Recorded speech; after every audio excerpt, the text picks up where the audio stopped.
You're listening to and such a short amount of time to do it in. We were really a Mamma Mia podcast. Miriam, I love you. I just wanted to start off with that. Well, thank you for that. I don't know you, so I can't say I love you, but I'm looking forward to this. It's early in the morning. I so appreciate it. I think we're just about ready to start. Are you comfortable? Have you got a hard stop? How long have I got you for? Well, I should have thought an hour would be enough. Yes, plenty. Because I've got an interview with Woman's Hour at 11, but I want to have breakfast in between. Of course you do. That's completely fine. But if I want to wee-wee in the middle, which I might, I would just go and wee-wee and then we'd add that on to the time. Yes. I really hear you. I'm getting to that age where I never miss an opportunity to go wee-wee. Well, you're very wise. In case you missed it, you are listening to a podcast called No Filter, where discussing wee-wees is completely normal because this is a show where our guests are not afraid to be candid and vulnerable and talk about their very full bladders. And if I drink, I have to pee. Yes, absolutely. My name is Mia Friedman and my guest today is actress, comedian, documentary maker and all-round incredible woman, Miriam Margolyes. If you don't know Miriam's name, you will definitely know her face. She played Professor Sprout in the Harry Potter movies. She starred alongside Leonardo DiCaprio in Romeo and Juliet. She wasn't Juliet, but you'll remember her if you've seen the film. And she was the voice of Fly the dog in Babe. She's made a stack of documentaries in recent years, including Miriam Margolyes Almost Australian for the ABC and Miriam Margolyes Big Fat Adventure, all about body image. She's also an atheist Jew. Have you got any questions for me before we start? I know you're Jewish. Yes, I'm Jewish. How do you know I'm Jewish?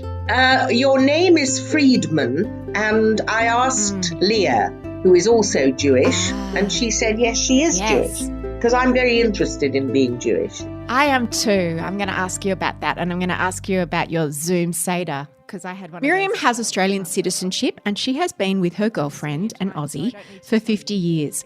Plus, she is not afraid to tell it like it is. She gives me so much grief at one point in this interview. As you've probably gathered, this is going to be a hoot. On this episode, Miriam talks about coming out as a lesbian in the 60s to her Jewish conservative parents. She talks about why she and her partner Heather live in different countries. She talks about affairs that she's had, body image, and she gives a nice little plug to her Southern Highlands Airbnb if you're looking for somewhere to escape to. This was honestly one of my favourite interviews. Here is Miriam Margolyes. Here we go. Yep. Righto. Where even are you and how's lockdown going for you? I'm in southwest London in Clapham in my study in a Victorian house built in 1856, I think. I've lived here for 40 years. Is this the one that was the centre of a drug scandal?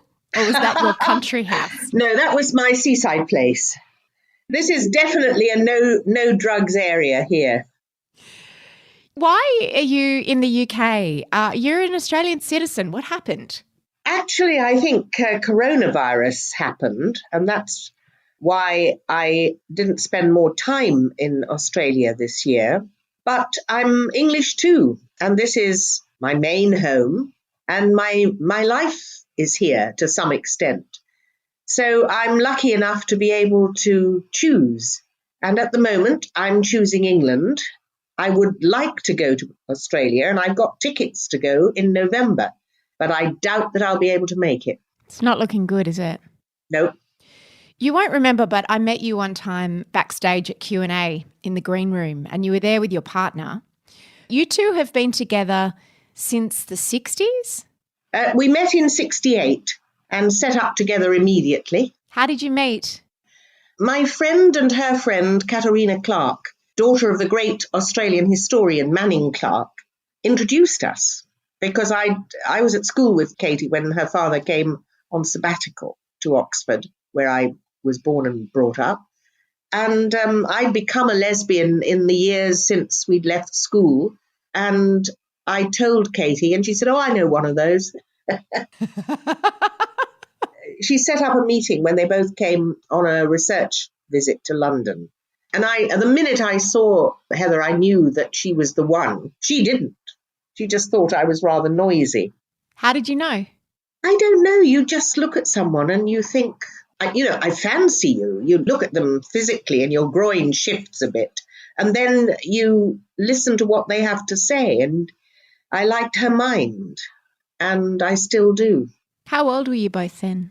I think I was 27. And had you had girlfriends before that? I think I'd picked up a couple of people, but I hadn't had a serious relationship.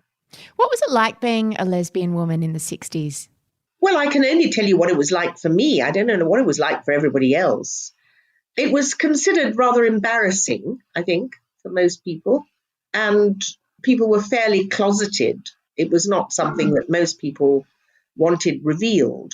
There was a lesbian club in London called the Gateways in Chelsea, which I never went to. And I've never really been interested in clubs. In fact, I run away from them. And I don't like particularly being with groups of any sort. I don't rush to a lesbian meeting. I rush away from them, quite honestly. Because if you don't need to sleep with anybody, they're no different from anybody else. Were you ever closeted? When I was in America, making a career in films in Hollywood, my agent said, please don't talk about being gay. But of course I did. The sort of parts that I went in for didn't matter whether I was gay or not. And I don't think it's ever had an impact, quite honestly.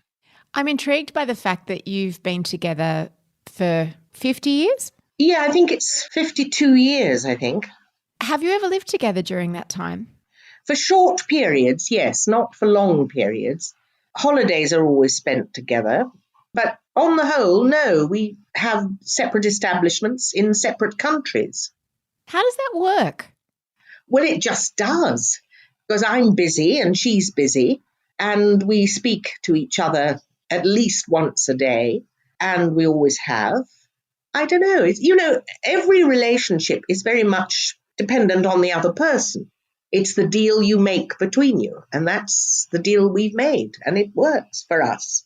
I'm not saying it's going to work for everybody, but it works for us.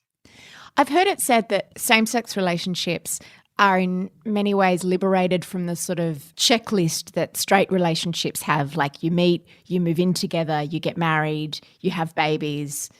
Until quite recently, you couldn't get married, and even having babies was challenging in a same-sex relationship. Is that why you've never felt, well, we've been together this long, therefore we should hit this milestone, and then this milestone is some kind of evidence that your relationship is getting stronger?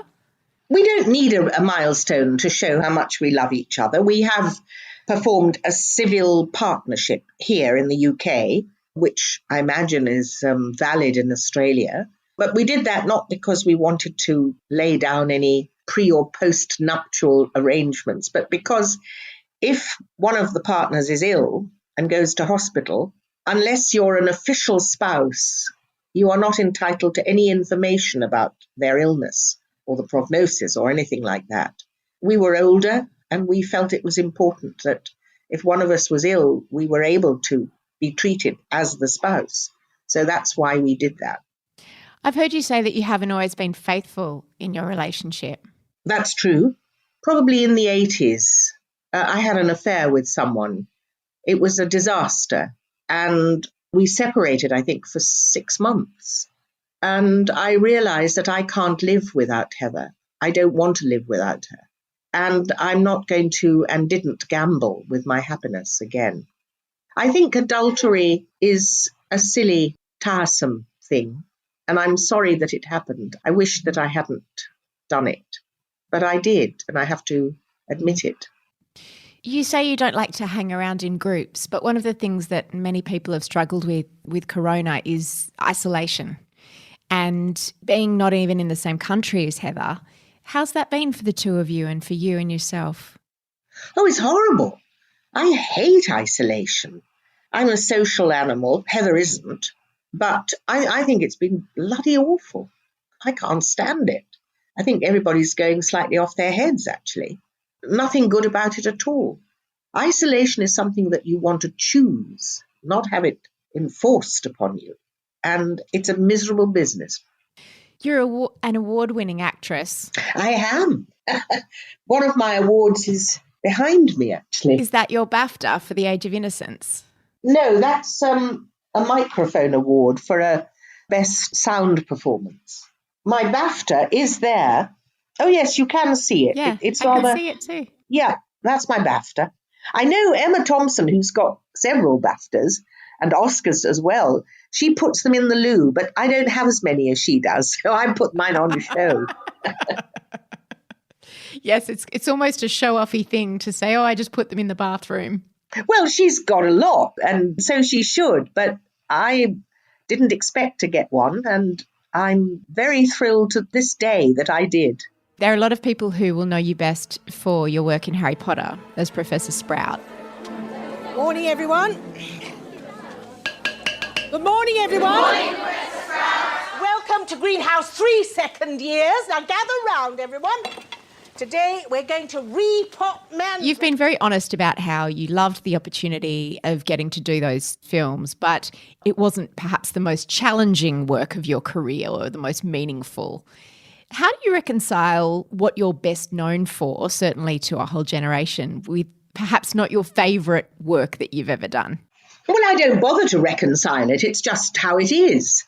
You know, it was a very successful series of films, and I'm very proud to have been not an important character, but a character in an iconic series.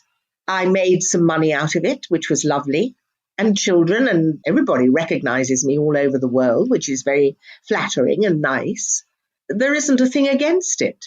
It wasn't one of my greatest performances. It just happens to be the one that most people have seen. And I'm very glad it's been seen. I'm not in any sense bitter or twisted about it. It's a fact. And when things are a fact, you get on with it. When we were organising this interview, there was all the back and forth about, can you download this software and here's what we need to do and this program. And you wrote the most fabulous email that I've wanted to write so many times in my life that basically said, this is all really hard. I can't do this. I'm quite crap at it. It's not fair that you're expecting me to be technical when I'm not. Harumph, sort of thing. And I thought, go sister. I've wanted to send that email so many times. Have you always been like that, or do you think it just is a freedom that, you get with getting older? I truly think I've always been like that. I've always been somebody who I hope doesn't hurt people, because hurting people is not a good thing. But I've always just said what I thought and what I feel. I mean, one of the problems about being old today is that technology is increasing ever more into our lives. And if you're not computer literate, you can be excluded. And that's frightening. We ought to be kinder and have technology that people who are not very good at it can work, because otherwise we're cut out of modern life and it's wrong. I mean, what about all the people like me who are at home because we're vulnerable to the COVID virus more than most people because we're old and fat and we can't go to the shops? How do we arrange deliveries? Online. What happens if you don't know how to do it online? You starve? There should be young people who are assigned to old people who go in and help them. Like sponsor a nana. Yeah, sponsor a nana. Exactly. I've always felt that in old people's homes, there should be a school contingent from a nearby school who goes in and helps people. And if they can't manage it, that's understandable, because we all go doolally at some point. And if we're doolally, we can't. But if we're not yet doolally, for God's sake, help us. How have you been getting your groceries? I have a secretary and she has an account with Sainsbury's and they come and deliver. And my neighbours are very helpful too, because there's a wonderful ice cream shop round the corner. And I love ice cream. It's very bad for me, but I do love it. And so they pop round for me and get it, because I won't go to shops. I'm too nervous. I'm very scared of this virus, not just because I would die if I got it, but the treatment is so horrible. Lying on your tummy, not able to speak or see or anything, that scares me. I really don't want to get it. And hasn't it made you think, I think we're all sort of questioning or looking at our mortality in a different way, and with this new global pandemic, did it not make you want to be close to Heather? Like thinking, if I'm going to die, I want to spend all my last remaining time, whether it's years or months, hopefully decades in your case, with the person I love? It sounds like a leading question, but I'm just interested in your thinking. No, of course, you're absolutely right. Of course, it's made both of us absolutely determined to live together now. Whether we'll be able to do it after so many years, I don't know. But the plan is that she will come to London eventually. We had hoped to be able to do it in Australia, but the truth of the matter is that the house that we have, which we love, it's the most wonderful house.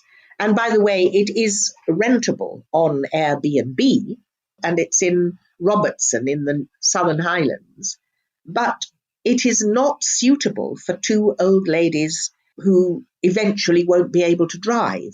It's too far. It's 4 miles from Robertson, where all the shops and doctors and everything are, which is a gorgeous village. It's lovely. But I suppose if we had staff, we could live there. But I don't know that I want to have staff. You know, I don't feel I'm the sort of person that has staff. So I think that living in England, where there is, National Health Service, if there is by the time Boris gets out of office, it's problematic. Health is problematic when you're old, and you have to think about it. So that would probably mean she'll come to England. There are some questions that I want to ask you that, I mean, obviously, if they're too personal, ignore them. But I kind of feel, having watched your other interviews and listened to you. Are you going to ask me my love technique? Because that is too personal. Oh, no, not what is. Oh, now I'm dying to ask you about your love technique. Is it specific to you? How do I know? I'll never know. I was going to ask you actually about getting older and sexuality as you get older, because there's this idea that once people get to a certain age, you're not sexual beings anymore and you're not interested in sex anymore. Is that true? Yes, in my case it is. I'm not interested in my sex anymore. I'm interested in other people's, I suppose. I mean, when I say that, not tremendously, I think it's overrated. I find people who talk about sex all the time really boring. I remember the encounters that I've had in my life, and I relish them and I'm glad of them. And I was a very sexual, over-sexed being when I was young.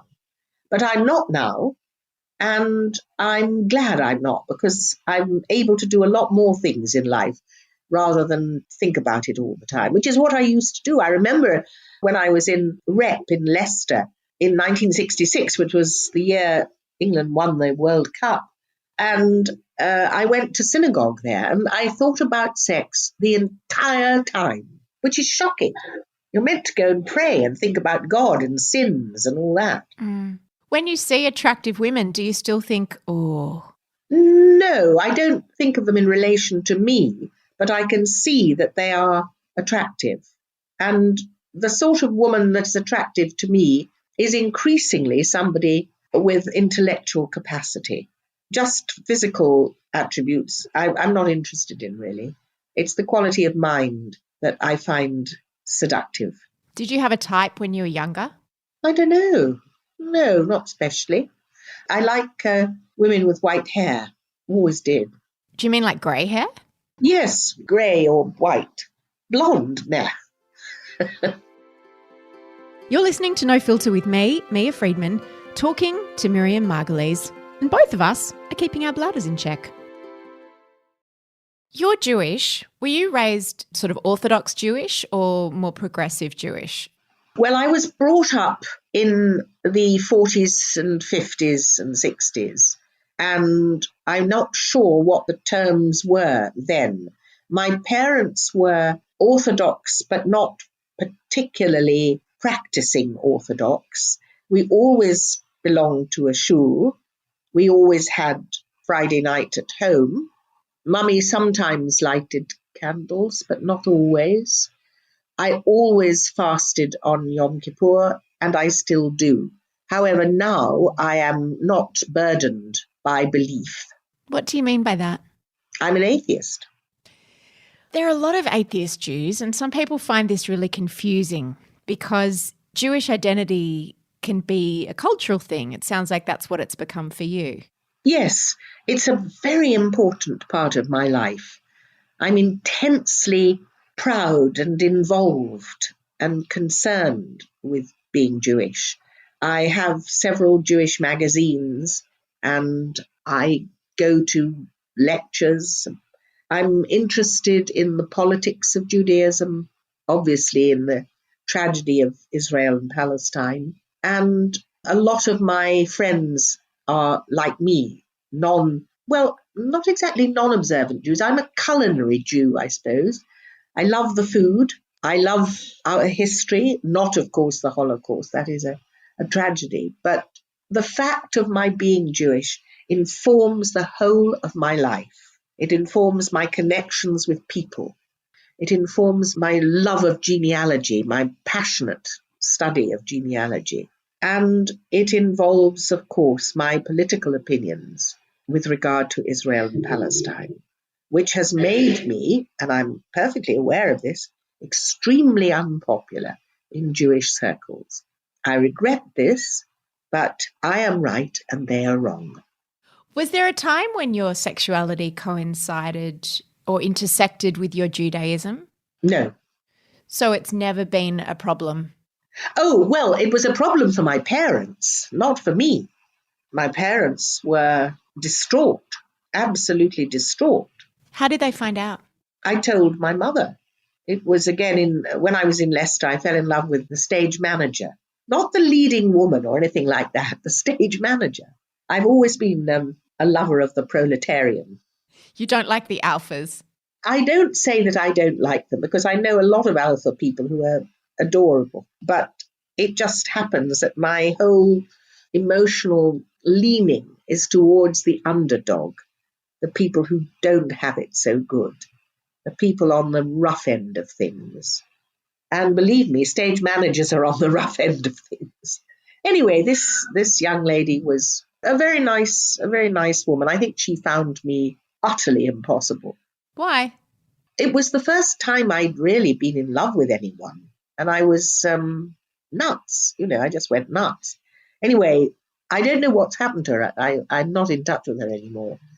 But she really had to deal with a lot of, emotional traumas and fights. And it was just silly. I was out of control. I'm not like that now. Why did you feel that you had to tell your parents that you were gay? Because I loved my parents with all my heart. And I still do. That's a portrait of my father behind me. I just told my mother everything. I mean, she was my best friend. She was my world. And this momentous thing had happened, and I felt I had to tell her. And I was wrong. I shouldn't have told her because it caused the most huge pain, and it was awful, and I regret it very much. It was selfish of me to have told her because it made me feel that I was being open, but it crushed her world because her whole glory was for me to, I went to Cambridge, I was educated, all these things that she had wanted for me. And the next step was to be married, to have children. That was the normal, natural wish that she had. And I dashed it forever. But when you say that, the alternative would have been to live a lie and marry a man to fulfill her dream? Well, living a lie, I mean, who gives a fuck, frankly? Living a lie, that's not living a lie, not to tell your parents.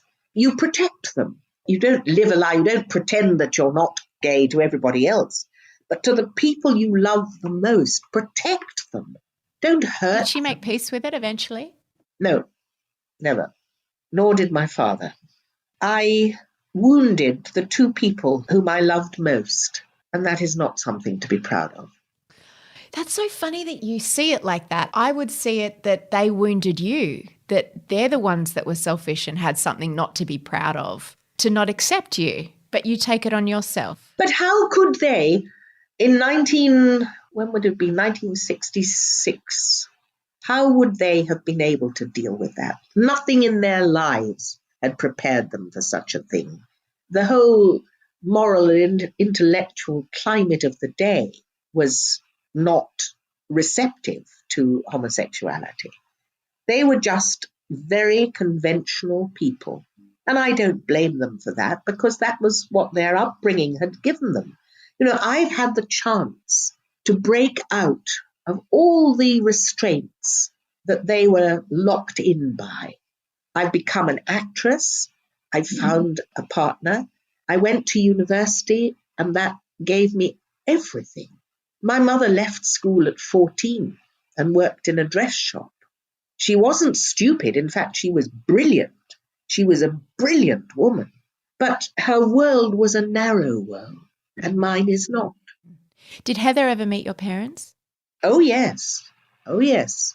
They didn't know that we had that kind of a relationship. She was a friend, but she came often to Oxford, often. And my mother had a stroke, which was a most tragic thing. The most awful thing that's ever happened to me was the thing that happened to my mother. And she was paralyzed down one side and became mental and unable to speak. And Heather would come down with me. And while I, looked after Mummy and did the shopping and washed her and talked to her, Heather would clean the house. She would scrub the floor and scrub the cupboards, empty the fridge. She was wonderful, really wonderful. And it's strange to me that my parents, my father certainly, never wondered that there was this girl who came and behaved like a skivvy. Why would she do that? Because she loved me. What do you think when you see, I don't know if you've ever been on TikTok. Of course I haven't. Good heavens, what is that? Some media nonsense. Yeah, it's like a social media platform, but there's lesbian TikTok and there are a lot of straight women. Well, don't talk to me about lesbian TikTok. I'm not interested. I can tell you that now. I don't know what it is, but I'm not interested. I was going to tell you that there's a phenomenon of straight women watching lesbian TikTok and deciding that maybe they too would like to experiment in that area. My point is that it is so mainstream now, being gay and being queer. How do you feel when you see that? Does it make you happy? Does it make you think, gosh, I had it tougher in my day? Why are you asking all these questions about lesbianism? Are you gay? No, I'm not gay. Why would you be interested? Why would you be interested? I'm not interested. I don't think about that. I mean, I'm in the world. I'm not in a gay world. I'm in the world. That's the world I want to be in. I don't want to be in a gay world. I mean, I'm happy for anybody who wants to be in a gay world to be in it. Be in the world you want to be in. I want to be in the world. That's my answer. So you don't like being defined by your sexuality or your religion or anything like that? Well, you can define me in any way that you like. I don't define me. I'm Miriam Margolyes. End of story. I want to ask you about your body. Yeah, that's a good topic. Do I like my body? No, I loathe my body. I'm too fat. I've been too fat all my life. And it's a pity because it impacts on your health. And I don't like looking at it. I think it's horrible. But, well, there it is. You have to look at it and realize, Miriam, you're an old fat lady. That's the truth. I watched your show, Miriam Margolyes' Big Fat Adventure, and it's all about weight and body image. Did you think it was it a good program? Was it interesting? It was to me. It was to me. I found, because I've sort of worked in that area, working in women's media all my life. I've worked around body positivity, which you seem to have such a sort of a sneering disregard for, which I quite loved, how you thought the body positivity movement was kind of, you have a degree of cynicism towards it. Would you say that's true? Well, I hope I wasn't sneering, because I don't think sneering is useful. I feel sneering about Boris Johnson, but okay, I think... No, you were not sneering in that same way, but you were more sceptical about it. Yes, well, it's because it's very much outside my own experience. I thought they were terrific, those body positive women, actually. These great lumbering females dancing about and having a wonderful time. And what makes you happy? It can't be bad. It's lovely. But it has no relevance to me. I don't feel body positive. I know what I'd like to look like, which is about 3 or 4 stone less than I would feel, that I made my life competent. I'm an incompetent fat lady at the moment. But no, if they make themselves feel good and they're moving, that's the key thing, keep moving, that's good. I liked them. What was your relationship with your body like when you were younger? That's such a modern question. I remember, many years ago when I was, I think, at university, I remember asking my father what his interior life was like. And he said, "My interior life? Don't be ridiculous." And I think I feel a bit the same about your question about my relationship with my body. I didn't have a relationship. I just thought I was fat, and I've always been fat, so I'm used to being fat. And I just regretted it, that I wasn't disciplined enough to do anything about it. And I did a couple of times go to health farms and lost a lot of weight. What I didn't realize when I was young was that I was beautiful. You're still beautiful. I didn't know that, and I wished I had. I don't think anybody else shared that opinion, by the way. But when I look at pictures of myself, and I can send you some, I was really beautiful. You looked more Jewish when you were younger. Did I? Yeah, maybe because my hair was black. Yes, I think that's why. Because I looked at some younger pictures of you before this interview and I was surprised to learn you were Jewish, actually. I only learned that you were Jewish, although I should have picked from your name, Miriam, listening to another interview when you were talking to Louis Theroux. But when I looked back at photos of you younger, I could very much see it. Yes, I think you're right. And you were very beautiful, but you're still very beautiful. I was thinking that your face is just so beautiful, but I imagine you don't think you are. Well, now. I put on a bit of weight actually on this COVID lockdown situation. I can see that my jowls are a bit too fat around there. But no, I like my face. I think it's a good face. It's an intelligent face. It's a kind face. It's a lively face. It's not too bad. I'm okay with my face. But I wish I'd known that I was beautiful because I would have had more confidence. When you talk about being fat, you seem very untortured about it. You seem quite matter-of-fact about it. Is that the case, or were you tortured? Did you go on diets? Did you try to change your body? Did you, I honestly can't remember. I think I knew I was fat and I didn't like it. And I hated shopping for clothes, always. I've always hated shopping for clothes. And those terrifying words when you go into shop, they say, "I don't think we've got anything in your size." Those words were like stabs in my heart. So I suppose I did care. I just didn't care enough to stop eating. You're going to get cross at me because I'm going to ask another lesbian question, but I'm sure there are many. What is the lesbian question? Is there a lesbian answer? I don't know, but I always kind of wondered, because I know that as a straight woman, you look at your body through the lens of the male gaze often, right? Because you want to be sexually attractive to men, and there's this idea that a certain body type and a certain size is most attractive to men. So I wanted to ask if you're attracted to women and trying, looking for women who you're attractive to.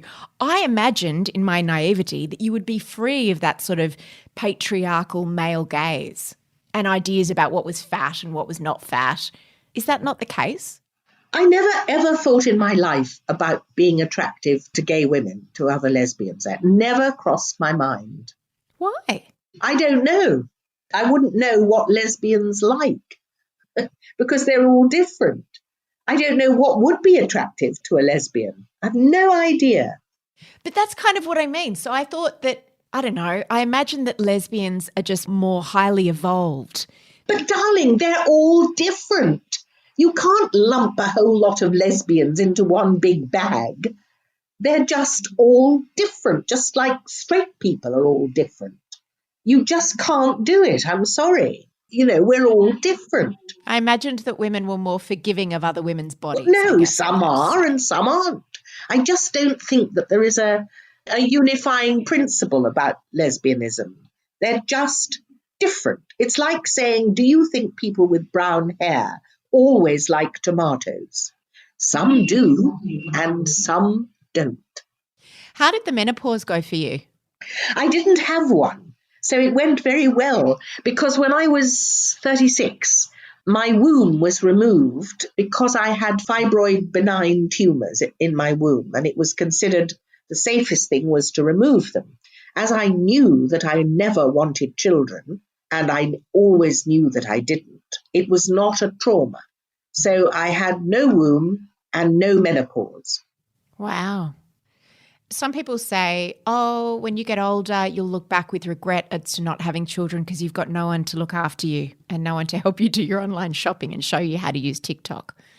Is that true? I wish that I had... No, actually, I don't wish I'd had children in any way at all, because I've got people. My next door neighbour comes and does computer for me. I've got plenty of friends who go shopping and do things. And I think it's jolly mean to expect children to be carers as well. I mean, I was a carer for both my parents because there was nobody else, and I'm very glad I was available. But I have never wanted children. I'm happy for other people to have them. In fact, I delight in other people's children, but they can go home after tea. Was Heather always on the same page with that? Yes, she was. And tell me, you've moved sort of from acting to doing documentaries now. Do you enjoy doing documentaries? I mean, I hope you do, because you're good at them. May I ask, what makes you think I've moved from acting to documentaries? Can I otherwise suggest that I have added documentaries to my CV? Yes, you have. You've broadened your CV and you now also make documentaries. Well, that's what I'm hoping. That's the plan. Do you love working? Yes. Or do you need to work? I do need to work, because if, God forbid, I have a stroke like my mother did and I needed 24-hour care, I don't have enough money to pay for that for longer than a certain number of years. So I do need to work. I've never had £1 million in cash, for example, in my bank account. Never. I own properties so that if I liquidated everything, I would have £1 million in cash, or more probably. But at the moment, I'm looking at cash, and I don't have enough cash to sustain me through a 10 years stroke. So I do need to work. Well, it's funny you say that about $1 million, because when you Google your name, under the section people also ask, what is Miriam Margolyes worth? Do you want me to tell you how much you're worth? Oh, yeah. $6 million. Well, that would be, if I sold everything I own, I would, I hope, have $6 million. Do you want to know the other questions that people also want to know about you on Google? Yes. Who is Miriam Margolyes' partner? We've covered that. What age is Miriam Margolyes? Well, that's easy. They can look that up anytime. I'll be 80 on May the 18th next year. Why did Miriam Margolyes become an Australian citizen? Good question. I became an Australian citizen because Heather's Australian, and we built a house together with her sister in Australia, and I wanted to be able to come and go as an Australian. What's your impression of the different Australian cities? You've travelled around Australia quite a lot. You've made a documentary. Yes, I learnt a lot in the last series that I did. It was called Miriam Margolyes Almost Australian, and it's just gone out in England, which I was rather interested in the reaction, which was good. I was pleased that it was good. But I learned a lot, particularly about the First Nation, and it's a complicated country. It's not going in the direction that I want, because I am, I think, I don't want to say anti-American, but I am highly critical of many of the American trends. And I think that Australia is moving towards America in the things they're thinking and doing. And most particularly in the programs that you see on Australian television. I want more Australian content. I want to see more Australian artists and actors because you have the most amazing talents in Australia. It's a gifted nation and they're not being given a fair suck of the sauce bottle. That's my feeling. So, well, I forgot what the question was now, but anyway, that's... Your impressions of the different cities, because I've heard you say you used to like Sydney, but you don't so much anymore. I don't like Sydney so much now because it's got very dirty and busy. You know, I just remember trying to cross over the bridge from the eastern suburbs to the North Shore because they're the great pockets of Jews. And I've got relatives on both sides and they're wonderful relatives. And my relative Anne Sarzin, who actually is now on the east, but she was on the north, and she invited me. She's a wonderful cook. And I was desperate to have the fish that she had fried for me. I couldn't get across, couldn't. The bridge was blocked. And I waited in a queue for 2.5 hours, and then I went home. And after that, I didn't like Sydney. But I do love Adelaide, I think, almost more than any other city. I think it's just beautiful. And I've had wonderful times there. I think South Australia is exceptional. And I love Western Australia, but I didn't get to Western Australia and South Australia or Tasmania in the series I did. So I'm hoping to do another series if I'm allowed to. But I think Melbourne is a fabulous place. I really love it. There's a whole genre on YouTube of you on talk shows. You seem to really enjoy that, going on those shows. Is there like a shtick that you have to be part of, that you know what you've got to bring? Well, when I first went on Graham Norton, and I love him, by the way, he's a terrific person. He makes it lovely for everybody. I was really scared because I didn't know what I was going to say, and I still don't know what I'm going to say. But it was a very happy experience. I enjoyed it. And I seem to be able to tell stories in a way that people enjoy them and laugh. And that's lovely. I mean, I feel I'm delighted. You're quite flirty too. That's my natural way, you know. That's always been my way. I mean, promise without completion. You're an equal opportunity flirt. You sort Yes. of seem to just cast your light across anybody in your path and charm them. Yeah, because it's people. It's people that are utterly thrilling and desirable. People. Sex is immaterial. It wasn't a lesbian question. No, but I mean, it's interesting that it wasn't a lesbian question and it's not a lesbian answer. It's about the universality of the delight of talking to people. I'm beginning to feel that I have done it enough. So now, I mean, yours is probably the last podcast that I'll do until I maybe do my own series of podcasts, you know, ask the questions, because there's only so much of yourself that you can give. Otherwise, there's nothing left, you know.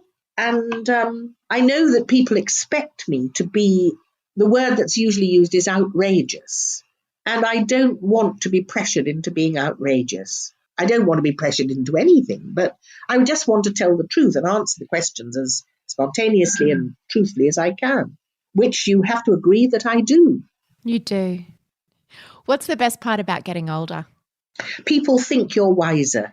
You are wiser. Not necessarily true. You are wiser. You have to be, just by virtue of number of years on Earth. I hope so. I hope that I have learned on my journey. That's the goal. That's the aim, to end up wiser. But my lesson for people is be kind. Be kinder. That will always be the best thing. If you can't be wise, be kind. And if you can be wise and kind, that's tops. Now, I've got a last question for you. Am I as you thought? Have I in any way surprised you? No. I totally get what you're saying about how, and I suspected this, that people can want you to perform. Like, come on, perform, be outrageous. And I could really sense that could then, it's addictive, but it can also become a pressure.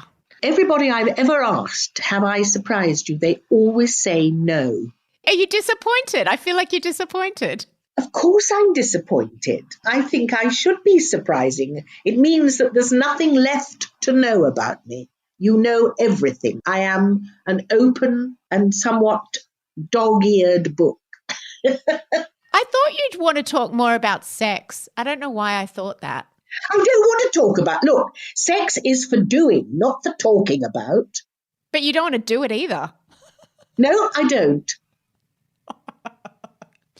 I love you. I'm going to end the interview on the same note that we started on, saying I love you. Thank you for being so generous. Neither of us have needed a wee break. No, things are looking up. It's a bloody miracle. Thank you so much. I hope you enjoyed listening to that as much as I enjoyed talking to Miriam. I've wanted to do it for such a long time. I'm such a big fan of her.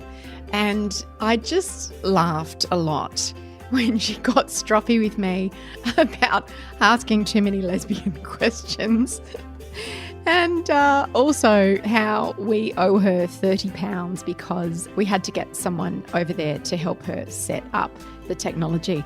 You can check out her documentary, Miriam Margolyes Almost Australian, on ABC iView now. And if you're looking for another show and your life is full of kids, or you're wondering what it's going to be like if you want to have kids in the future, why not listen to our family life podcast, This Glorious Mess, for little and big kids? Well, it's not for the kids. It's for people who have little kids or big kids or who would like to someday. On Mondays, you can hear Lee Campbell and Tegan Natoli talk about life with little ones. And on Friday, it's our own Holly Wainwright and Andrew Daddo who chat about their much bigger kids. Find This Glorious Mess wherever you get your podcasts. This episode was produced by Leah Porges. The executive producer of No Filter is Eliza Ratliff. I'm Mia Friedman, and I'll see you on mamamia.com.au. Mamamia acknowledges the traditional owners of the land we have recorded this podcast on, the Gadigal people of the Eora Nation.